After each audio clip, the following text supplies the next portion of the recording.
And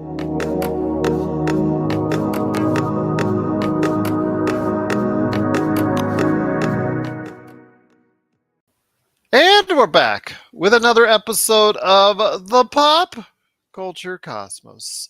This is Gerald Glassford from Pop Culture Cosmos, Game Source, Inside Sports Fantasy Football, and the Lakers Fast Break. We truly appreciate everyone out there listening to all of our great shows. And if you can, please give us that 5-star review wherever you get your podcasts. Plus, if you can share, subscribe. Please subscribe today to get the latest notifications on when we go live on the air with the latest Pop Culture Cosmos, the PCC Multiverse, Inside Sports Fantasy Football, the State of Pro Wrestling, Tabletop RPG Action, and more. So go ahead and please subscribe today on YouTube or like our page on Facebook so you get the latest news there on what's going on in the world of entertainment and pop culture right here from all of us at the Pop Culture Cosmos. But it wouldn't be a Pop Culture Cosmos without my good friend. He is the man, the myth, the legend of everything Humanican Media, Pop Culture Cosmos, and of course the Happy Hoarder. You got to go ahead and check out what he is doing today at the Happy Hoarder at happyhoardercollectibles.com. It is the man, the myth, the legend, like I said, Josh Peterson. And Josh, great to have you back. I know I had some issues last week and you filled in nicely with a great interview. Just truly appreciate you going ahead and flowing me over that awesome interview to bail me out once again. Happy to do so. Plus, I said that it would play eventually on the Pop Culture Cosmos, and now I finally have fulfilled my promise. There you go. That eventually came in quite nicely. Thank you very much. So, Yes. absolutely. Yes, once again, please check out the Happy Hoarders. Great site. Anything new, interesting at happyhoardercollectibles.com before we get underway? No, we're let's see. Haven't really. I'm waiting. So a lot of the and I don't know how many other places are experiencing this, but a lot of stuff I'm supposed to be getting shipped to me has been like caught in warehouse and distribution issues and things like that. So I'm hoping, this week or next week I'll end up with a like a ton of new things to talk about. But for right now, we got some cool Funko Pops, got some Demon Slayer Funko Pop Chase editions in. So check that out on the website. Should be up soon.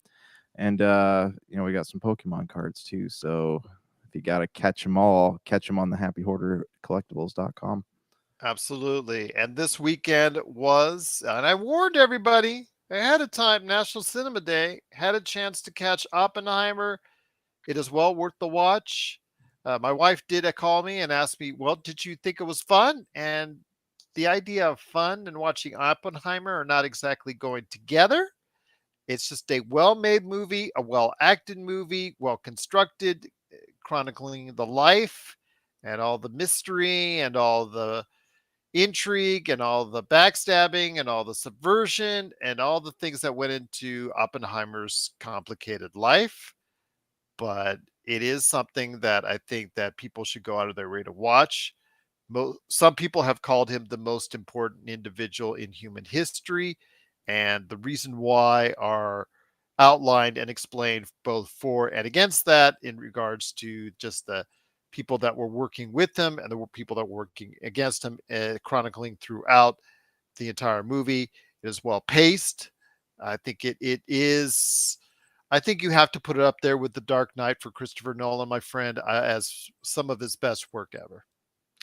So even though I really like Tenet more than most people, this has to be better than Interstellar, which I know is a big favorite of yours as well. Yeah, I love Interstellar. Honestly, though, like I love anything Chris Nolan does. I've actually been using his stuff in a film class that I'm teaching. I've been using a lot of his stuff as like an example of how you break you what am I trying to say? You break the traditional types of storytelling and you make it like more non-traditional. You move like your non-linear story ideas and use music to kind of create more tension in the in the videos you're watching. But with Oppenheimer, tell me though, what do you have that traditional Nolan like sound? Do you have the traditional Nolan like storytelling, the way like he moves from one scene to another, like he'll intercut scenes. Do you have all that still, or is this just like a straightforward biopic? He does actually intercut scenes into each other. And again, like I said, it's a time hopping adventure, so to speak, as far as through Oppenheimer's life, because he'll go from one part of his life, go back to an earlier part of his life, go back to a forward part of his life, go back to a period where he's actually constructing the bomb, go after as far as the consequence of it. It goes back and forth for the first two-thirds of the film, then kind of settles down once the actual film gets to the major points as far as what he's done and what he's created or helped create, and then it goes, and then obviously the fallout, pardon the pun, from that, and basically goes ahead from there, and it becomes a little bit more straightforward. Some things come to light. There is a little bit of a twist that happened in real life that is actually portrayed in the movie, and I wasn't aware of, that comes about, and it just really affects the movie going forward for the rest of the way. But yeah, it is extremely well done. It does use some of his mannerisms that you've seen from Interstellar. Yeah. Not Dark Knight. I don't think you could really, as far as the style, utilize there to there. I mean, because the Dark Knight, great performances aside, is a straightforward comic book movie. Right. Yeah. This was done more as far as going back and forth, like you're flipping pages back and forth in his life. And you Yeah. went, oh, okay. You're looking forward at what happened after or before and then during. And it's going back and forth to try and weave a narrative story because the way it's told and the way it's portrayed to Oppenheimer, as far as the persecutions against him and the backlash against him, it is also very well constructed as far as having to narrate itself going back and then going forward, back and forward, depending on where it needs to go. So the story flows Yeah. extremely well, and it's paced extremely well. I talked to you before the show that I don't like movies that overstay its welcome with scenes. There is no chance of that. Yes, I know this is a 3 hour movie, but you don't feel it. There's always something stimulating you. It's because it's everything is boom, new scene, boom, new scene, boom, new scene, boom, new scene. Just it just does not overstay its welcome at any point in time. Well, that's good. I mean, that's kind of what people honestly, like, this was a movie that's kind of, he's done his like historical stuff before, but nothing that's ever been focused on like one historical person, or nothing that's been focused on like one particular person. So I was really curious how this movie was going to turn out. Was it going to be something that, Chris Nolan's able to bring his art to, kind of like what we experienced watching Inception, Interstellar, Dunkirk, things like that? Or was this just going to be him talking about a guy's life? But it sounds like they did a good job not just capturing, the Oppenheimer's life, but also, what was going on in the world at the same time. And it's also kind of amazing that Oppenheimer has not been approached before because, in many ways, as Christopher Nolan believes, he is the most important individual in human history. So you would think there'd be more out there on him, Yeah. but we're going to be using this as a litmus test of whether or not some of it was fictionalized or spiked up for entertainment Mhm. purposes, what have you. This is going to be utilized in what we see in history books for Oppenheimer for years to come. Yeah. Yeah, and awesome, awesome. And I want to see this. I probably won't get a chance to watch it till it comes out, but what was all the controversy? Something involving like them like putting computer animated nudity or something. What was that all about? Well, there are some love scenes because he has more than one romantic interlude in the film. Hmm. But the main one of focus is with him and Florence Pugh's character, Yeah. and that is gone over a little bit in detail. There's a couple of scenes that are not for the children if you watch the actual uh, version that Christopher Nolan is meant for you to see. But again, it deals with as far as the relationship between those two and the possible, is he a communist or is he not a communist concept that people after he had already helped construct the bomb, individuals in the government were after him for because they were convinced he was a true communist in every sense of the word. Okay, all right. Yeah, sorry, I didn't know, and I saw some And it ties headlines in, from but the. it's also what during those scenes that she reads aloud this the famous, I guess, wordage verbiage that if you've seen the footage of Oppenheimer in real life, the most commonly used footage is what he says as far as the famous quotation that he utilizes as far as talking about him, the one man responsible for so much death.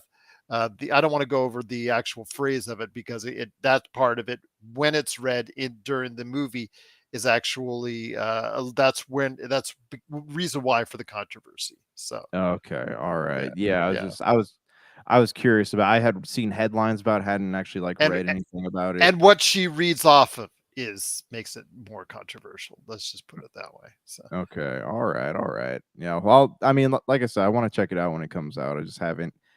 I don't get a lot of time to go to the movies these days, so it'll definitely be something that I'll be checking out from the old couch when it hits streaming. We'll make sure you have the sound on because the sound design is very good.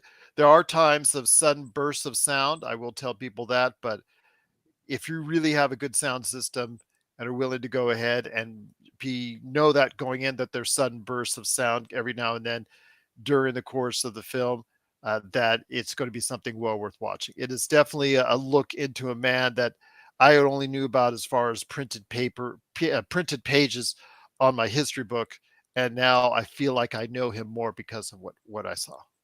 Okay, so verdict is that it is definitely worth watching. Where would you place it in your top films of the year so far? Well, that's almost an unfair question because there hasn't been anything great I've seen this year. There's nothing been I'm saying like that's a dang good film. Like by this time, there's been already a ton of stuff that I was going to throw on the best of pop culture.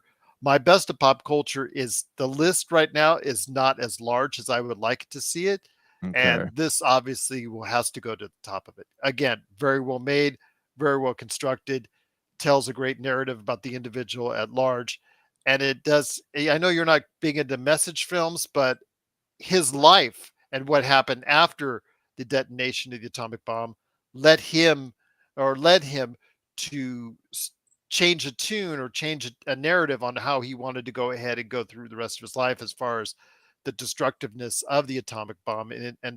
the the what the potential of an arms race and atomic war could be. And he correlates that through the film. So the message does get out there. And I think it's a safe message that everybody doesn't mind hearing that, yeah, I don't think we want a nuclear war anytime soon. Oh, definitely. I mean, I don't know what side the guy, what side Oppenheimer was really on, but I mean, you can't. It's funny to think that a lot of these people, like they probably the scientists involved thought that they were saving the world, but they just didn't think about the consequences of what that could mean. Wow, that's true. But the movie also portrays that it actually does, that some individuals do or did know what the potential consequences were and Yeah. were reminded of it during the film. So yes, I highly recommend people going ahead and seeing Oppenheimer. It has just crossed $300 million domestically here at the box office and has grown over, or actually probably by the time you hear this, in and around $800 million worldwide, to give you an idea, or at least by the end of next week. Let's just put it that way. So it has been a huge success for an R-rated film. It is something I think that people need to go ahead and check out to learn from a historical standpoint. Adult issues, adult controversies aside, I think you need to go ahead if you want to better understand that period of history and the context behind it. I think you need to check out Oppenheimer. All right. All right. Yeah. I mean, I like I said, I'm excited to get a chance to sit down and watch it. Absolutely. And with Dune Part 2 being moved to March, I think that's probably an easy sign that it's going to win a lot of awards upcoming for the Academy Awards coming up next year. So there really isn't much competition for it right now, and I don't foresee a whole lot more. There might be. I'm not going to say shut it out, especially the December films. You know, the December films, a lot of those award-winning movies, or the more those wannabe award-winning movies come out. But yeah, right now it's Oppenheimer's to lose. Yeah, yeah. How's it doing in the box office right now? What has it brought in? I just said, yeah, it's over 300 million domestically and almost 800 million worldwide. It is Oh, one that's of the not biggest R-rated movies of all time. Jeez, yeah, I'm looking at it right now. So it's fourth place for the year right now. That's awesome. Yeah, so it's doing a whale of job. I think it's R-rated, if I'm not mistaken. If not, you can Yes, yeah, probably it yeah was. I think that was a big piece of controversy too. Is yeah that it was one of his first, not his first, but R. yeah, it was. Yeah. It's an R-rated movie. Yeah, didn't slow it down, but then again, it didn't slow down the Joker when it became the first R-rated movie to be over $1 billion. I don't see it getting to $1 billion, but definitely could get into the high 800s by the time it's all said and done. So, huge And success. poor Blue Beetle is still sitting at 81 million. It's not. Yeah, that's the next part of our conversation right here at the Pop Culture Cosmos. I will say before we head to the break, my friend, yes, the Blue Beetle has disappointed terribly. You're right, my friend. Despite decent reviews and the fact that it was hopefully, like you were talking about, going to be a cultural event that you could possibly compare to Black Panther for the Latino community. Unfortunately, the people did not go see it. It has fallen sharply in its latest week, in its second week, and even Gran Turismo, which just came out over the weekend, that adaptation of the video game, that one may or may not sneak out a victory over Barbie, but I wouldn't call getting 17 million in its domestically in its first weekend a hit by any stretch of the imagination. In fact, you could consider it a disappointment for a number one movie. Well, let's talk about this for a minute. I did not even know that Gran Turismo was coming out. This was like they snuck it out into theaters. There was no like I remember seeing a couple trailers, but like there's been absolutely no marketing. Like you would not know if you did not, get on the internet at least once a day, you would not know that this movie was even coming out. So I that's didn't know the Dracula movie that was coming out a couple weeks ago. So I didn't know that one hit until I went into the theaters to watch Mission Impossible beforehand. That the what was it? The Dracula movie. What is it called? The Last Voyage of the a Dementor. lot. Hmm. Yeah, that one has failed miserably. So Yeah, yeah. yeah. That's unfortunate. And so Gran Turismo and Blue Beetle look like both are going to be more box office failures. So before we head to the break, I want to ask you one last question, my friend.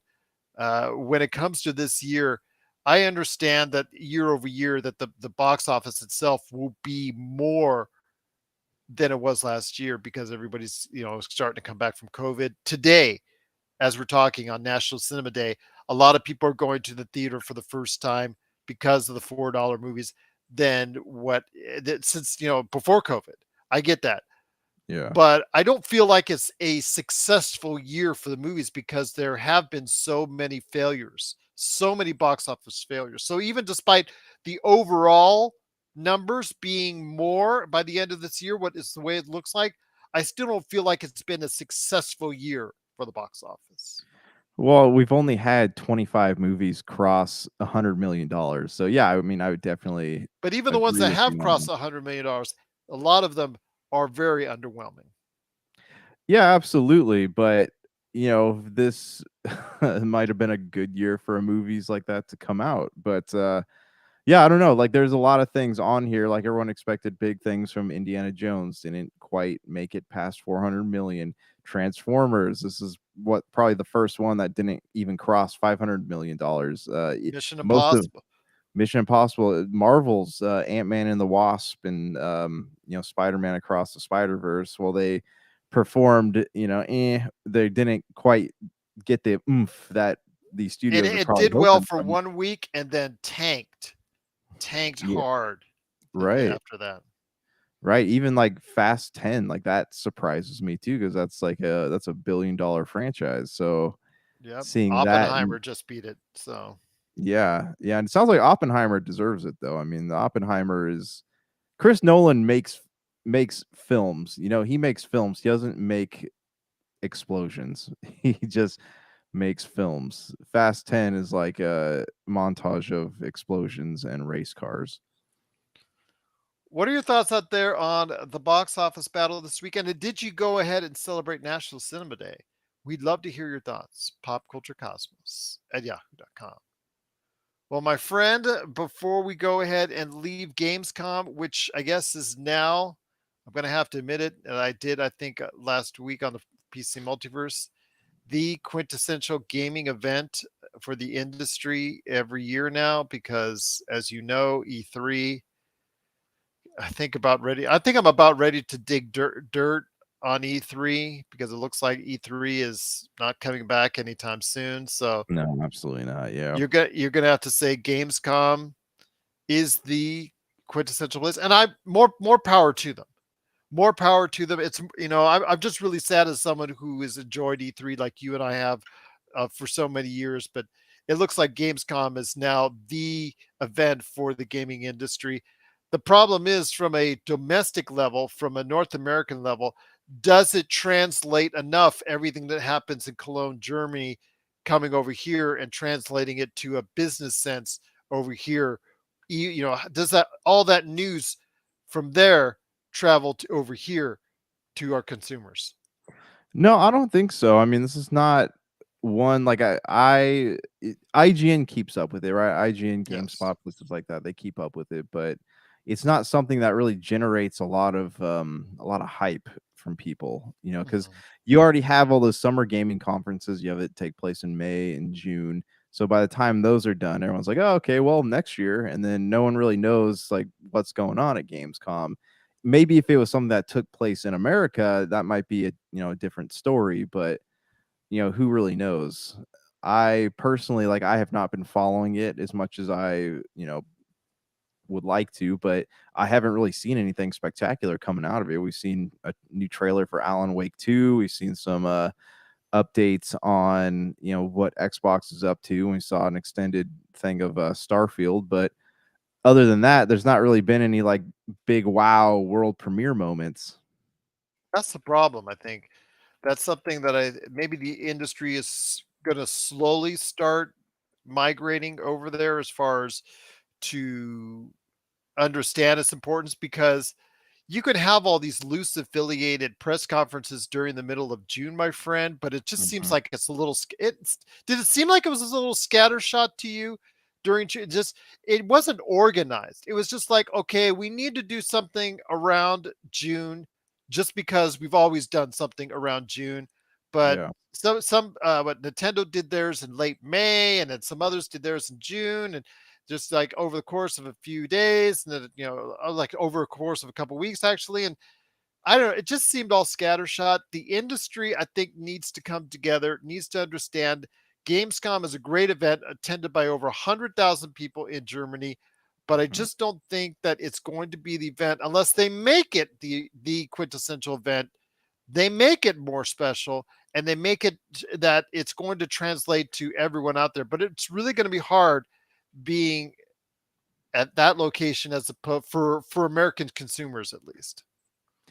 Yeah, yeah, exactly. And that's something, E3 was huge because people were able to actually go to it. But yeah, And I like you know said, you that have comes to. off like American elitism, and I don't want it want it to as such, and I apologize for that. I just want to say that it's just I'm trying to think of the mindset of the American consumer. Do they really care for the most part what's going on overseas Right. when it No, comes they to the don't. gaming industry on that end? No, no, absolutely not. Yeah, no, they don't. And that's unfortunate because there's a lot of great things at Gamescom, and that's a shame that Yeah. Gamescom is just like that. And I'm hoping that the industry, because it doesn't have an E3, rally around it because I'm not sure I love this elusive affiliated stuff during June.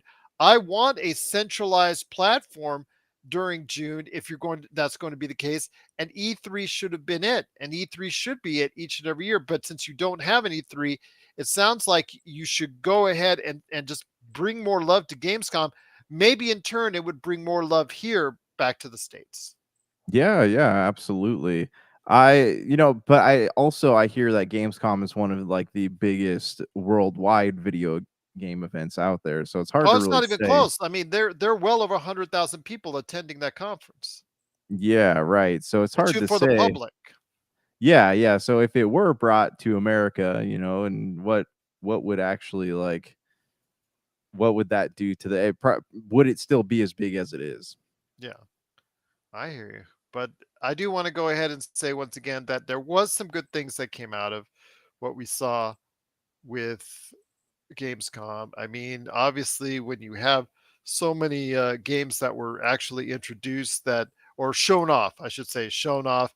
Mortal Kombat 1, you got to see a lot more of that. You've got to see a lot more of, like you said, Alan Wake 2. You got to see a little bit more of what we're going to talk about here on next week's show with Starfield. Little Nightmares 3 is something that was announced. That Yeah, I that thought was was really something. cool. Was not Yeah. expecting that to come out. Yeah. So that's something I think that people need to make aware of. I did not mention it on our Friday show. I wanted to save it for you and I. What were your thoughts on Little Nightmares 3? I think something it reminds me a little bit of what we saw with some other games with those slight puzzles. Just it's not a platformer, but it really it reminds me of some of those games that we played that are very intriguing, but also very complex. Yeah, well, everyone goes into a platformer thinking that it's going to be easy, but platformers are like some of the most difficult games out there. Like Little Nightmares, 1 and 2 were fun, but they weren't without their moments of frustration. Just like I went Like into a game like. Limbo and Inside. Those are Right. games I really Well, enjoy, but they're very hard to play. yeah, and let's talk about Ori and the The Will o' the Blind Wisp, right? Forest. Like Ori and the Blind Forest games. Like those are incredibly difficult. They're beautiful and they're fun, but you get stuck on those games. Like, yes, they are frustrating sometimes. They are. And it just seems to me like that's going to be something that is going to be right up the alley. So it'll look fantastic. It might play fantastic, but still be very complex and hard for the average player to play. That's what I'm worried about because Inside Limbo, I absolutely enjoyed playing, but I could never finish it because it was just so hard to complete. Yeah, right, right. Yeah, and that was another like Celeste was like a beautiful game, but that was another one that was like, yeah, everything about the game is amazing, but there's just some parts that are so difficult to play. I couldn't agree with you more, my friend. But it is Gamescom. And before we head to the break, my friend, I want to ask you this. Gamescom to me, again, I know we were harsh earlier, and I was especially harsh. And I just think it comes from the fact that, again, we need to start worrying about something else other than E3 because I don't think there's any plans for E3 to come back unless I'm proven wrong, which I hope I am anytime soon. But I think the gaming industry is in a state of flux with the game prices going up, the game systems that are now what halfway or closing in on halfway to its life cycle. I think Yeah. the industry needs to stop doing something that they're same old, and needs to start doing something collective again to grasp the not just the gamers, because you and I always get the news, or the news hits us eventually. It's getting Yeah. the average consumers out there to go ahead and, whether it's America, Canada, Europe, worldwide, it's just about getting that average consumer to go ahead and understand what's good about the gaming world. Right, right. How are you gonna keep people interested? And, here's a big bummer too, is that a lot of the new things that have been coming out, they're all part of franchises. Like there's no new. I keep expecting like Sony or Xbox to drop a new IP that's going to be something that could carry, those companies into the future 5 or 6 years, but you don't really see any of that. There's just a lot of people riding the coattails of what's already been. And that's the thing, though. This is, and I mentioned it to Belinda. I think I'm beginning to think that quality wise, Hmm. this could be the best year ever for video games. It's shaping up to be. But Yeah. to tell me this is the best year of gaming, I still am going to lean on 2007 because the monumental influence of a lot of those titles that came out in that year, we saw the remnants of for years to come. And actually, we still even see it today, like another Mass Effect on the way. Call of Duty. Modern Warfare 3 is coming, which they showed off and showcased at Gamescom. There are remnants from 2007, which we still hold dear today.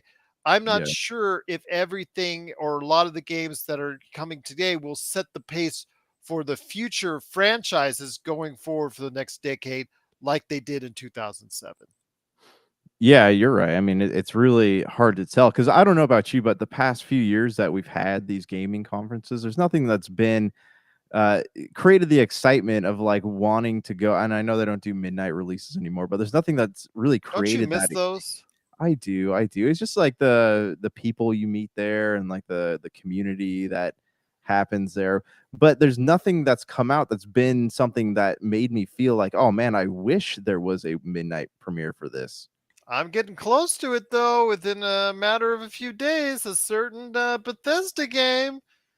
No, but here's the thing with that though, like that is free on Xbox Games Pass, right? So if Yes. you're if it was something that was going to come out physical, if Xbox was like, "Hey, we're going to hold off the digital release of this on Games Pass for, the first few months," then that would be something I'd be like, "Oh man, I'm going to go pay that $70. I'm going to stand outside GameStop. I'm going to do their trivia questions or whatever and try to win some prizes." Like that would be something that would get me to, it would create some audible hype with me.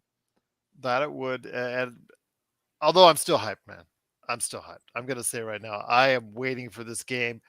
I am looking at it as I speak. I'm actually going to start up Xbox Games Pass just before to load it up, and I'm ready to explore the galaxy.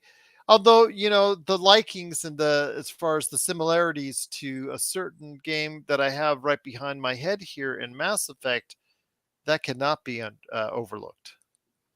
Hey, by the way, right now you can go to your local Walmart and you can get Mass Effect the Legendary Edition for $5 on Xbox Where is this at? at Walmart. It is clearancing at Walmarts all across the country. Five Well, bucks. already got my copy and we paid full price. There you go. But if you're someone out there that's been on the fence, and you're like, "Ah, man, I want to play this, but I don't want to spend the money on it." That's 90 hours right there. Yeah, it total for 90 hours for 5 whole dollars. Got it right there. But what are your thoughts out there on what went on with Gamescom and what went on as far as the video game industry? Where do you see it going from here? Please let us know your thoughts. Popculturecosmos at yahoo.com. Well, my friend, 1/2 hour down, 1/2 hour to go right here on the Pop Culture Cosmos. It is Josh the Great, Josh Peterson, along with me, Gerald Glasser. Thanks so much for watching this. And please go ahead and check out Josh's awesome site, Happy Hoarder, right there. The Yes, Happy Hoarder. please. The Happy, happiest order. yes, he's not happy unless you hoard what he's got. So you hoard his hoard at the Happy Hoarder collectibles.com. Are there any Exactly. shows coming up for you?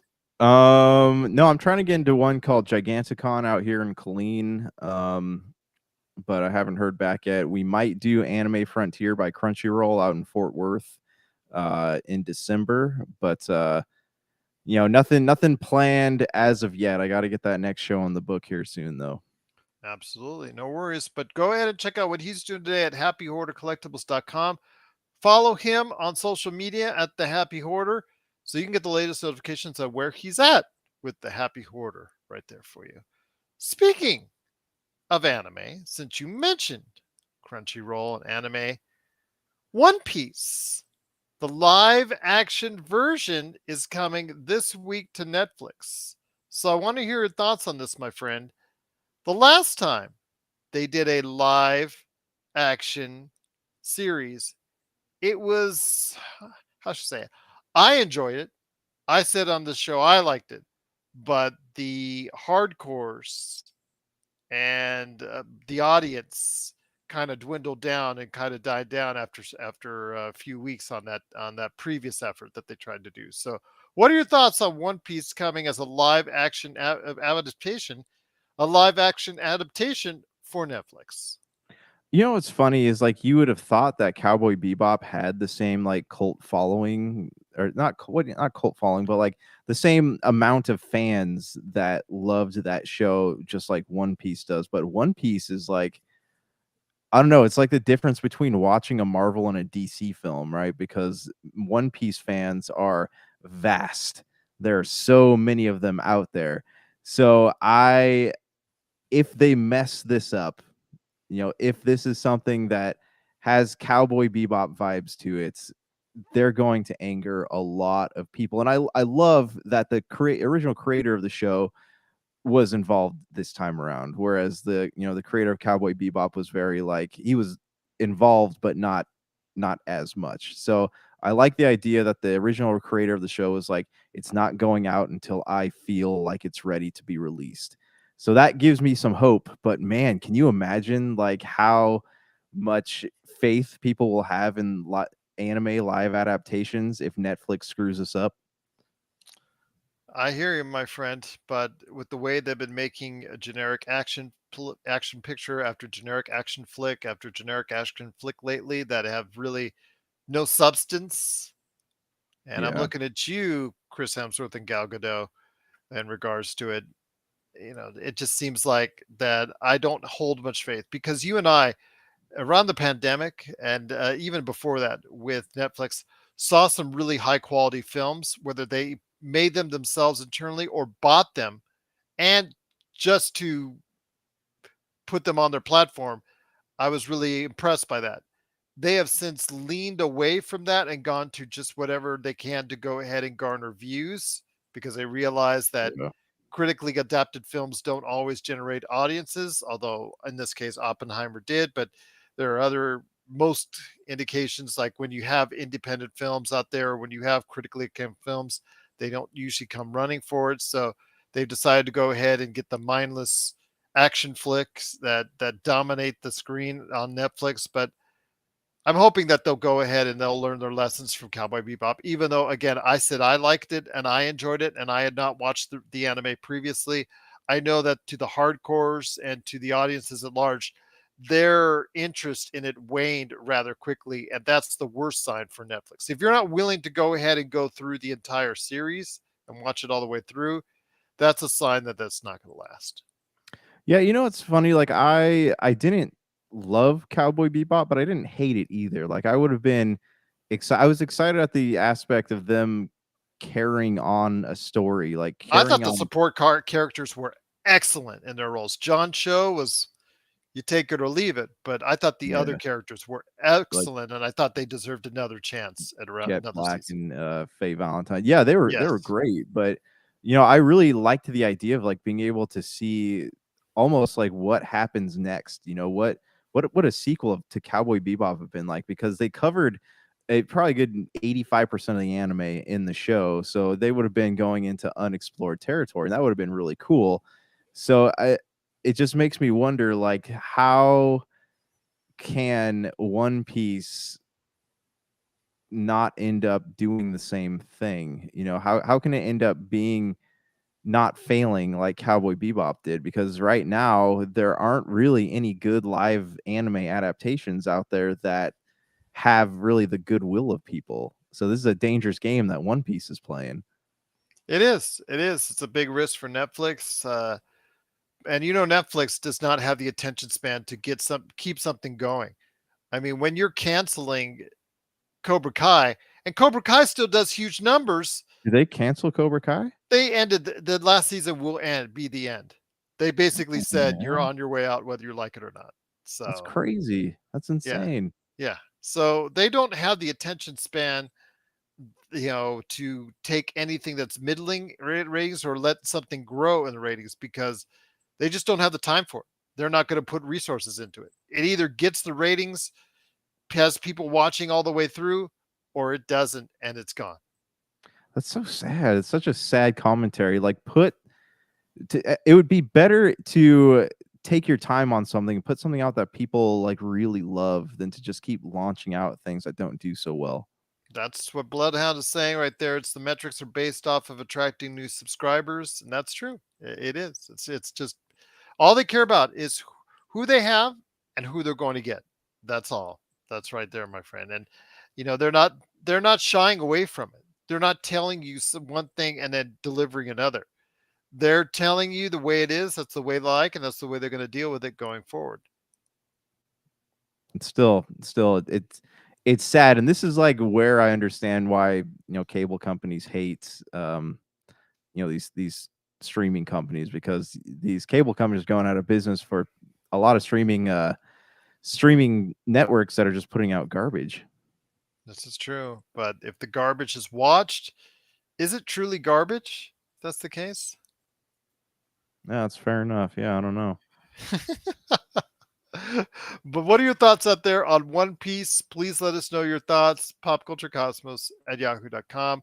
Also, want to mention, my friend, another show that is also seeing its end, but this one's been on for a long time, so that's okay. And that's Archer, a show that I have actually enjoyed over the years. In recent years, I've enjoyed it more. I picked up the show later in its life cycle. It's been a key member of the FX family for years, well over a decade now. Your thoughts on Archer as it heads into its final season starting this week? So I have not watched Archer in years, but I do love that they did a crossover episode with Bob's Burgers. Mm. I was actually a big fan of Archer when it first came out, but I think I just kind of like fell off the wagon, much like I do with most most animated comedies. I don't hate it. Is actually really funny. Like, I just stopped watching, and Just like I'm South Park amazed. with me. I was huge into South Park, and then just over time, same thing with Simpsons. Just over time, you just yeah. Right, right. And so like I just want to say cheers to staying on the air as long as they did. Like that's a feat in itself. So even if you're like, "Oh yeah, we're not going to do this anymore." It's been on for more than 10 seasons. Like, that's something that not a lot of shows can boast. 14 seasons. Yep. It's just a great run for Archer. Looking forward to seeing how it'll all end up. Will Archer finally meet his demise? We'll find out. But if you have thoughts on Archer, we'd love to hear it. Popculturecosmos at yahoo.com. Please let us know about other shows that you want us to talk about. And hopefully, I get a chance sometime soon to talk to our TV expert, Dawn Fobbs. Hopefully, she'll give us the lowdown on some stuff that she's watching sometime soon right here on the Pop Culture Cosmos. But before we head to the break, my friend, wanted to go ahead and talk a little bit about what's coming up also as well when it concerns the video game world. Armor Core 6 just came out. That just came out this past Friday, and then also a few days before, Immortals of Aveum. And when it Yeah, comes to I saw that sitting on the shelves at Walmart. and that's the problem. Immortals of Avium is sitting on Yeah, the shelves of a lot of stores because right. it's looking like it's going to be another bomb. And we'll go with Armor Core 6 later on here after the break. But I do want to hit Immortals of Avium now since you've touched on it. Immortals of Avium is a first-person shooter, but instead of using guns and knives, it uses spells, castery. It's Electronic Arts game that has actually been I don't know if it was well promoted. Obviously, it wasn't well promoted enough. The thing though is that EA comes out within days with Madden and with this game, Immortals of Avium. So let me ask you this, my friend: when it comes to Immortals of Avium, why would you go ahead and promote it around the same time as one of your marquee sports games? Because it just seems like you're devoting more of your attention to one over the other. Well, EA is notorious for showing that they don't like games, or not don't like, but they don't really put a lot of care or thought into games that aren't sports games. So, Immortals of Avium, while it looked cool and sounded cool in concept, the fact that they were willing to put it out against one of their like biggest games of the year just goes to show that they didn't put they don't have faith in it, and that's what makes me not want to buy the game. Immortals of Avium actually is, yeah, it got a 71 on Metacritic, so it's not bad. It's not like Redfall. Redfall, which got a huge amount of backlash, was the game that was trashed as far as from a critical standpoint, and then obviously became a commercial failure for Xbox. This game is going to be a commercial failure, but probably will go down in history in the annals as far as You should have tried this game because it was okay. It wasn't great by any stretch of the imagination, but could have been a pretty good game. But nobody ever tried it. Right, right. So I don't know, and maybe it'll pick up new life once it starts going on sale or makes it a Games Pass. But yeah, it Once was it goes very. $5 at Walmart. There we go. Everybody will pick up. I'll buy six. But no, I mean it's baffles me that EA is even a company that's in business anymore because they keep saying like, "Hey, yeah, we care, we're putting out Mass Effect and Dragon Age and things like that." But then there's constant like news of teams being shuffled, layoffs happening, creative directors leaving. I'm surprised that they're even in the video game business anymore because they just keep on. It's just been nothing but dark clouds over their heads. It's a shame though that this game, from a seemingly graphical standpoint, looks pretty good. Hmm. As far as, and it plays seemingly pretty good. It seems to be at a 70 to, I saw even an 8 out of 10 by IGN on it. Like, it's a decent game, but we'll never really get to try it because a lot of people have already just sent it to an early grave because of the fact that it has just not been so received by the commercial audience out there. So unfortunately, Immortals of Avium looks like it's not going to be so immortal unless you think it's going to be immortal for altogether different reasons. So unfortunately, Electronic Arts badly mismanaged this one again. It's another game. You know what it reminds me of, my friend? It reminds me of a previous Bioware game, Anthem. Anthem, that's right. That game looks so cool when it was coming out, and then boom, they mismanaged it, and now it's not cool. Bloodhand, it does look really good. And I really am sad for the team there because they have something that looks really good, seems to play very well, but just doesn't have enough substance to grab an audience. And unfortunately, the fact that it came out right after EA's marquee game in Madden shows that EA didn't have much time to go ahead and spend on advertising it. And that's just a shame for it. So it was pretty much doomed to failure for the get go. Well, what are your thoughts on Immortals of Avium? Please let us know. Popculturecosmos at yahoo.com. Well, my friend, before we head on out, Armored Core 6. We don't talk about mech games very much here on this program, but It's Armored not, Core 6, they don't huh? release a lot of mech games. They don't put out a lot of good mech games. The 360 era, full of amazing mech games, but we don't really see those anymore. What's the one that came with the actual control, the huge actual system that comes along with it that you can plug into the Xbox? It's Chrome Hounds, wasn't it? No, I think it was another one. I'll look it up right now. But Armored Core 6 came out this past weekend. So far, the reception seems to be a little bit stronger than Immortals of Avium. Not like, of course, Baldur's Gate 3, which many people are still playing, and for good reasons, because it's a well over 100-hour game. But your thoughts, though, on Armor Core 6, could it be something that could spice back up the mech warrior genre? I hope so. I actually really enjoy the Armored Core franchise. I just didn't it's been so long since I've sat down to play one, but this one actually looks really good, and it has it looks like they're trying to make it more than like your typical mech game. And I don't remember, no, do you remember Chrome Hounds on the Xbox 360? Like I do. that was fun. Like you spent hours, customizing your mech, going to war with people. So Armored Core, the last Armored Core game I played was on the 360, but It's um Steel Battalion, by the way. okay. Yeah, okay. That All right. came with Yeah. the huge control with all the different flight sticks and things of that nature. That's the actual Yeah. 250 $300 at the time, all in one game right there.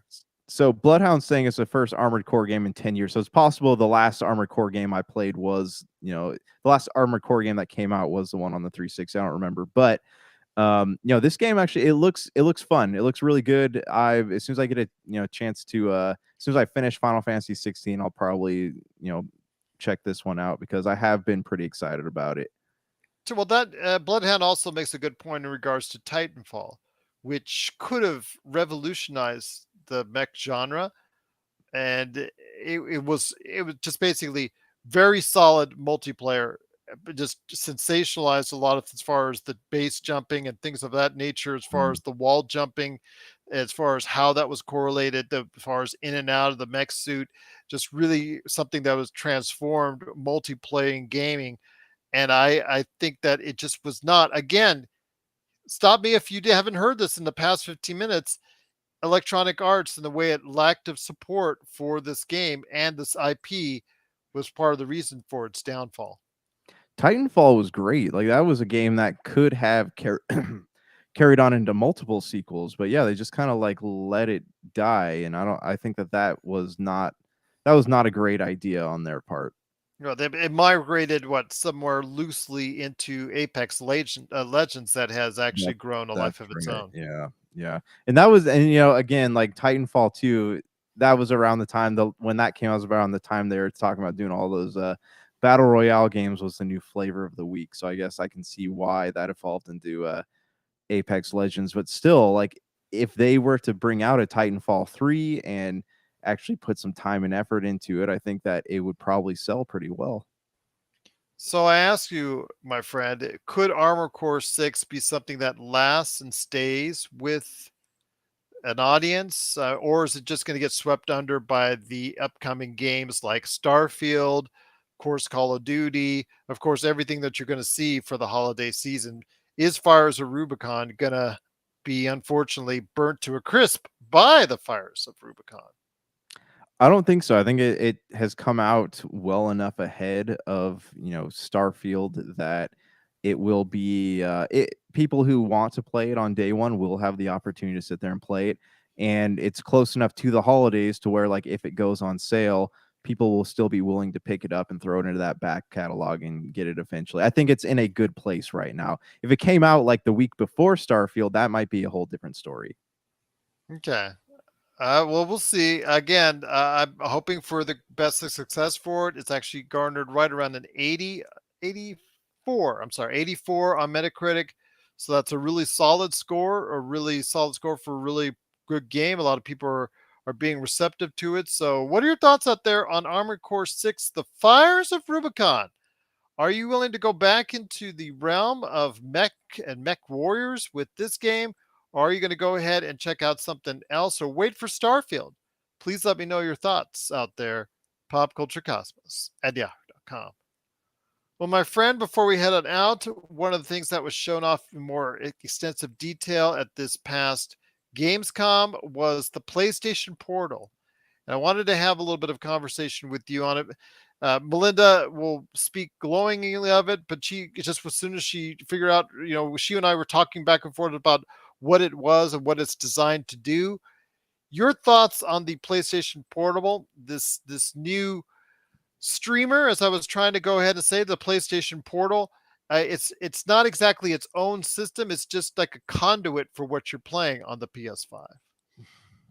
I think it's cool, and I think the idea and concept of it's cool, but I like the Xbox, what Xbox has done more because you don't have to buy a special peripheral for it. You can just plug in your phone to your controller. So the idea of having to go and buy, whatever this thing is for the PS5, it seems like Sony's trying to get money, whereas they could have just, created an app for the phone, much like Microsoft has, and more people would be able to afford what could be something really cool.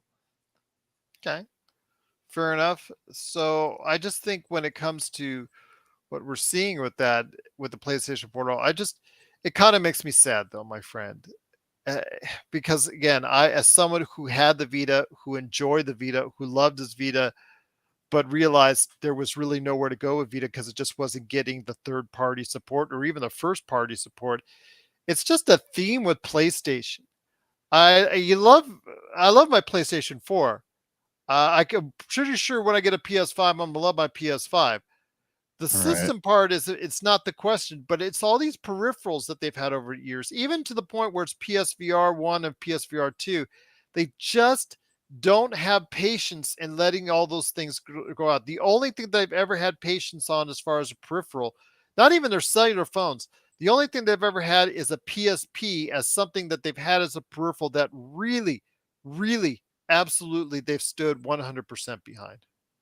Yeah, Bloodhound is, made a good point. Waiting for parents to buy this thing for Christmas for kids who don't have a PS5. Like that probably will happen. But I don't know, man. Like I owned a PSP, I owned a PSP Go. I didn't get the Vita, although I did hear great things. I probably, if I ever find one, I'll probably pick it up. But it's Sony's I don't know, it's their attempts at making The handheld gaming peripherals, devices. period.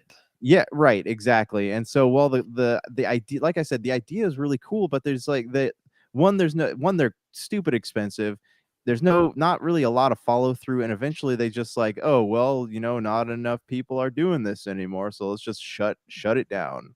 So who PSVR 2 is going to be a failure when all is said and done because it came out to tepid reviews, tepid support, and a huge price tag that nobody wants to pay. Right. So who's to say that you're gonna buy this this peripheral piece and you're gonna be like, oh cool, I can stream my PlayStation from wherever, and then but it's all connected to Sony's network, and Sony goes, oh 5 years from now, not enough people really play with this anymore, so we're gonna shut it down. So you bought a $200-300 piece of hardware, and you're just at the mercy of whether or not Sony feels like keeping the lights turned on. Because the Vita, that's what it was supposed to do as well. It could, along with playing its own games, it could also stream what you were playing on the PS4. So Right. that's, yeah. Yeah. So I don't know. It just seems like it's something that it should have been a little bit more thought out before they went ahead and did it. I mean, understand they wanted to be a Nintendo Switch killer, but I just don't see something with the price tag that they're still attaching to it being something that's going to be, bought by leaps and bounds. Yeah, yeah. I mean, I don't think anything will ever be a Nintendo Switch killer, but there's already this is not like a great time to get into that market because look at there's a Steam Deck. Asus has their thing coming out, or I don't know, it might What's already the be Rogue out. Ally? The Rogue Ally is the one that a lot of people use now. Yeah, right. So you have all these other like options for on the go gaming where you don't actually have to be tied to a PS5 console. You can just kind of play games from a marketplace. So I don't know, this like I said, this in concept sounds cool, but I don't think it's going to do it's going to be as successful as Sony probably thinks it's going to be. So, what are your thoughts out there on what's going on with this new peripheral that Sony has in mind to go ahead and deliver once again? It is the PlayStation Portal. Are you interested in it, or do you think this is just going to be another one of the many in a long line of PlayStation peripherals that PlayStation will just sweep under the rug and just let it gather dust? Please let us know your thoughts. Popculturecosmos at yahoo.com. Well, my friend, it's been a great episode. But before we head on out, a couple things I want to ask you about the Happy Hoarder. I mean, as we get into the holiday season, I know you said you're going to get a lot more stuff in. You're still waiting on some more stuff. And Bloodhound said right there, it'll be another footnote in Sony history. Absolutely. That's Yeah, what I think as exactly. well.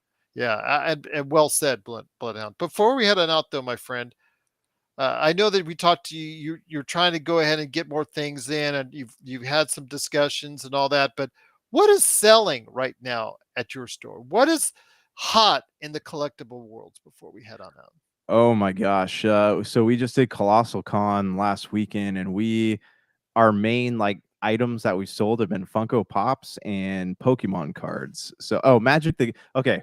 Trading cards are huge right now. We got Magic the Gathering. It's just I can't even hang on to a box of those. They're just flying off the table as fast as I get them. Pokemon cards are still really big. Everyone's trying to get the Sword and Shield stuff before they stop. The premium boxes stop getting sent off to stores and you can't get them Mhm. anymore. I have a lot of people wanting to pick up what's left of like my XY packs, which are cards from 2016, and they're paying premium for them. And Yu-Gi-Oh cards are actually pretty hot right now. So I don't know. Trading cards are huge. All types of trading cards are huge. And as far as Funko Pops go, everyone wants anime pops. They want Demon Slayer, Attack on Titan, Dragon Ball. I haven't really had a lot of luck selling, most of the My Hero Academia pops that we've got, but like people love those big three, Naruto, Demon Slayer, Dragon Ball. anything like that's going. And Power Ranger toys are big sellers for us. Go, go Power Rangers, my friend. Yeah. All Well, it's right. because they've seen like what happened. I think a lot of them have seen what happened to the value of these toys when when the ranger passes that the toys are based on. So I think a lot of people are like trying to collect them, and they're waiting for that moment where like, oh yeah, I can sell this $30 Power Ranger for $250, and people will pay for it too. What do you know? What do you know? It's funny because I actually went to the store today, looked at some Ocean Pacific, the old OP style corduroy shorts that they had at the store at JC Penney or wherever you're looking at, and I'm like, oh, $20, no problem. It doesn't really look like the old school kind of way, the way I used to wear 'em. So I look it up on eBay. $250 if I want back to old school. And I'm It's just thinking to myself, I wore these every day in high school. I bought them for $15. Isn't that insane? If you go into Whatnot, like there are channels for vintage clothing too. Like you can take if you're say you're selling a pair of like globes or etnies from 1999 or 2000, like people are paying premium for these things. It's crazy. Yeah, yeah, absolutely. Had I only known, my friend, had I only known, I would not have worn them every day, and I would have just stored them. I would have framed them, made them nice to I sell know. them on a rainy day. Hindsight is such a cruel mistress, I tell you. It is. That is sure, my friend. Last thing before we go, my friend, I haven't told you this. I wanted to tell you on the air. It's funny. Our last show that we did together, remember, it was actually, we talked about Bruce Lee and the 50th anniversary Mm. of his last movie film he made in full. We talked about Barbie and Oppenheimer, a little bit of that in the box office and all that. Just a normal show that you and I did. And it's funny because the 50th anniversary, Enter the Dragon, and all that. But they, I guess, day later, I got this notice from YouTube saying that our video was harmful and dangerous, with a whole bunch of reasons why that it could be the case, as far as what we're promoting or something like that, as far as to the Really? internet. And they Huh. took it down. They took it down. So I W- had to go ahead and say, okay, what's your appeal process? I'm just at appeal. I don't know why you're doing this. We just talked about pop culture like we have since 2016. Can you really let me know why and what exactly was wrong so I don't do it again? They looked at it and gave me word next day. We're sorry. There wasn't actually anything wrong with your video. Oh, that's weird. Yes. So, it's just, yeah. Please. I don't know what was harmful and dangerous about this show, but hopefully this won't be taken down as well. So I'm Yeah. like, I, Oh, jeez. I said Facebook and 30 radio stations and podcast outlets worldwide played the show with no problems. What did YouTube see differently? I don't even know. Maybe it's a keyword. Maybe it's a Oh, keyword. might have been. I mean, do we talk about Oppenheimer and atomic bombs or We did on this show. yeah, So, uh-oh. Uh-oh. but my gosh, how many Oppenheimer videos are there out there? There are probably tons. So I don't know about that. I just honestly, I don't know. So YouTube, I'm still trying to figure out. It's funny because we had 1,200 uh, followers on the Lakers fast break one day, and then we go back to 954 the next. So I'm still trying to figure out how the YouTube life is, but it's very interesting indeed. So one day Yeah. it is, and one day it isn't. So, yep, Right, right. Yeah, YouTube flags everything though. I mean, that's kind of like their algorithms are great, but they also make a lot of errors. that's true. I told my wife to stop by the Google office and just say, thank you for letting me back on the air with the pop culture cosmos. Indeed. Right. So for Josh Peterson, this is Gerald Glassford. It's another beautiful day in paradise right here in the pop culture cosmos. We thank you for listening. And here's hoping you have yourself a great